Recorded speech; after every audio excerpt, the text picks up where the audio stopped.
सम्राट अशोक, विश्व विजेता, जिनका पूरे देश में, पूरे विश्व में पताका चलता था। आज जो नोट होता है आपका, उसमें प्रतीक चिन्ह किसका है? किसका है? अशोक सम्राट का है ना।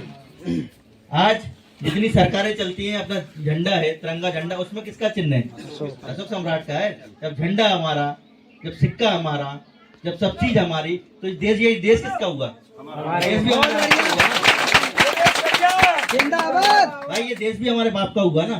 ऐसे बाबा साहब ने हम सबको आज जो संविधान के तहत हम सबको, चाहे कोई भी वर्ग हो, कोई भी जाति हो, सबको समान अधिकार रहने का हक, हिस्सेदारी इस देश में दी है। लेकिन हमें हिस्सेदारी मिल रही क्या?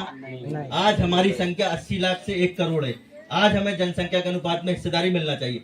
हमारे लोग न्यायपालिका में होना चाहिए, कार्यपालिका में होना चाहिए, विधायिका में होना चाहिए। ये 3 चीजें प्रमुख है। इन तीनों चीजों में अगर हमारे वर्ग के लोग होंगे तो हमारे वर्ग के लोगों के युवाओं का भविष्य भी सुरक्षित रहेगा और हमारे आने वाली युवा पीढ़ी भी सुरक्षित रहेगी। इसलिए हमें न्यायपालिका, कार्यपालिका और विधायिकी में, इसमें हमारी हिस्सेदारी कैसे सुनिश्चित हो, इसमें हमें काम करना है। और मैं तो विरोधी हूँ, मुझे तो पागल ही कहने लगे सब पार्टियों के लोग, क्योंकि मैं 25 टिकट कुशवाहों के लिए मांग रहा हूँ और पिछले वर्ग के लिए 125 मांग रहा हूँ। भैया, हमारी सीधा सा लड़ाई किसी वर्ग से, विशेष से नहीं, जाति वर्ग से, लेकिन जो हमारी संख्या है वो हिस्सेदारी हमें दे दो।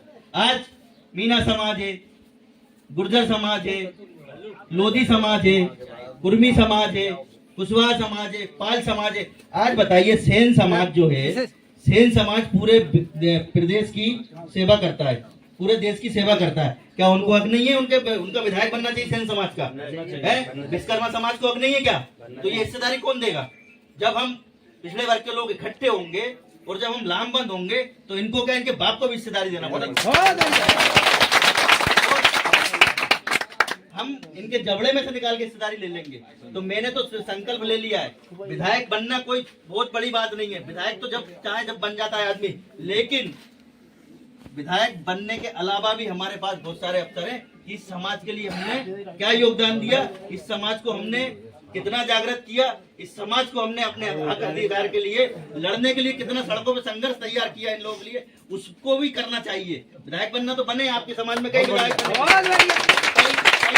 सांसद बने, कई मंत्री भी बन रहे, क्या किसी का भला हो रहा है? बताइए, आप करा लीजिए, किसी समाज के इतने विधायक बन रहे, इतने मंत्री, वो बनाते उनको ये गुलाम को, जो मुंह से बोल नहीं सकते, जो आंखों से देख नहीं सकते, जो कानों से सुन नहीं सकते, ऐसे गूंगे बेरों को विधायक, सांसद, मंत्री बना के भेजते हैं कि उनकी पेन कलम कार्यालय पड़ी रहती, जितना वो बोलेंगे उतना पेन कलम वो चलती है। मेरे पास तो ऑफर है ना, उन्होंने बोल दिया आपको तो दे रहे हैं ना सब, लेकिन मैंने कहा योगेश कुशवाहा को टिकट नहीं चाहिए, तुम 25 टिकट कुशवाहा समाज को दो और 125 टिकट संपूर्ण पिछले वर्ग को दो। जितनी हमारी जातियां आती है 125 टिकट सबके भागीदारी, हमारी किसी से कोई बुराई नहीं, कोई लड़ाई नहीं, लेकिन हमारे वर्ग की भी हिस्सेदारी सुरक्षित होना चाहिए। अगर तुम्हारे घर परिवार में सब सुरक्षित है तो हमारे घर परिवार में भी सब सुरक्षित रहना चाहिए। हम ऐसे लोगों को चुन लेते हैं जो 5 साल तक हमारे समाज का शोषण करते, अन्याय करते, अत्याचार करते। तो मेरे साथियों, अपने समाज के साथ खड़े हो कंधे से कंधा मिलाकर। और मैंने तो फिर कल प्रेस वार्ता करी, आप लोगों ने देखा भी होगा, मैंने फिर बोल दिया है कि मैंने 7 दिन का टाइम दिया था, माननीय मुख्यमंत्री जी नहीं आ पाए थे, लेकिन पिछला बार मोर्चा के प्रदेश अध्यक्ष पूर्व मंत्री नारायण सिंह कुशवाहा जी आए थे, उनके द्वारा हमने मांग पत्र मुख्यमंत्री जी के नाम सौंपा था।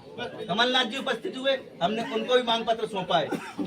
बीएसपी के प्रदेश अध्यक्ष, उनको भी मांग पत्र सौंपा है, और भी जो अन्य राजनीतिक पार्टी, हमने सबको मांग पत्र सौंपा है। लेकिन आप सोचिए, आप एक विचार करिए कि इतना बड़ा महाकुंभ होने के बावजूद भी इन पार्टियों के अंदर आप लोगों को हिस्सेदारी देने के लिए कोई योजना नहीं है। आप लोग को देना ही नहीं चाहते, हिस्सेदारी आपको देना ही नहीं चाहते। इसलिए मेरा आप सभी से कहना है कि आने वाले समय में अभी फिर अपन लोग तैयारी कर रहे हैं। अगर ये नहीं देते तो 15 दिन के अंदर अपन फिर भोपाल में एक जमावड़ा लगाएंगे और फिर अपन दोनों राजनीतिक पार्टियों के खिलाफ एक शपथ लेंगे कि हम शपथ लेते हैं कि नो कांग्रेस, नो बीजेपी। जो हमारे समाज की बात करेगा हम उसके साथ रहेंगे। जो कुशवाहा समाज को 25 टिकट देगा, जो संपूर्ण पिछड़ा वर्ग को 125 टिकट देगा, हम उस पार्टी के साथ खड़े रहेंगे।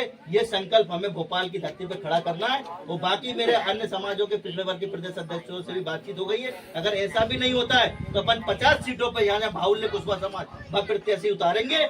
और इसके अलावा यहाँ अन्य पार्टियों से जो लोग उतर रहे हैं उनको भी ये सबक सिखा देंगे कि कुशवाहा समाज और पिछड़ा वर्ग जाग चुका है तुम्हारे बहकावे में, अब ये आने वाला नहीं है। इसी संकल्प के साथ हमें काम करना है और इसी संकल्प के साथ हमें आगे बढ़ना है। आज देखिए इस देश की और इस प्रदेश की व्यवस्था देखिए आप, थाने में टीआई का कोई एग्जाम होता है क्या भाई साहब? टीआई का एग्जाम होता है? नहीं होता ना। सत्ता में बैठे मंत्री लोग सपोर्ट करते हैं और नॉमिनेट करते हैं, टीआई बनाते हैं। आपके समाज के कितने टीआई हैं? आपके समाज के कितने जज हैं? आपके समाज के कितने सुप्रीम कोर्ट में वकील हैं? आपके समाज के अन्य विभागों में, सरकारी विभागों में कितने लोग बैठे वल्लभ भवन में? तो कहां से तुम्हें न्याय मिलेगा? किसकी उम्मीद कर रहे हो? कौन देने आएगा? तो कहने का मतलब ये है कि मैंने तो प्रण ले लिया है, अगर हमारे प्राण भी चले जाएं समाज के लिए तो हम समर्पित हैं, हम पीछे हटने वालों में से नहीं है। हम लोग तो संघर्ष की लड़ाई में आप लोगों के साथ खड़े हैं। तो मेरा युवा साथियों से खास करके कहना है कि देखो भाई, आप लोगों की आने वाला समय आप लोगों के लिए बहुत खतरनाक आने वाला है। आप ये बिल्कुल, आप किसी नेताजी के फोटो खिंचवा ली, सेल्फी डाल दी, हम इतने में कुछ नहीं होना है। नेताजी के नहीं तो तुम समझते हो कुछ नेताजी आए, हमने सेल्फी ले ली और फेसबुक पे कितने, व्हाट्सएप फेसबुक पे कितने लाइक मिल रहा है और कितने कमेंट मिल रहे हैं, इसमें जीवन नहीं निकल जाएगा तो इसमें निकाल लो। अगर अपने हक अधिकार के लिए लड़ना चाहते हो तो सड़कों पर लड़ो और शहीद चंद्रशेखर आजाद जैसे लोग बनो। तो आप, अगर आप चले भी गए, संपूर्ण समाज आपको याद करेगा, आपका परिवार आपको याद करेगा कि नहीं हमारा लड़का था जो बलिदान दिया समाज के लिए, सब समाज के लिए। लड़ना पड़ेगा, लड़ाई लड़ना पड़ेगा, नहीं तो आने वाला समय आपके लिए और अंधकार में जाता जा रहा है। आपको कुछ नहीं मिलने जा रहा है, आपसे क्या क्या छीना जा रहा है ये आपको बिल्कुल पता नहीं चलता है।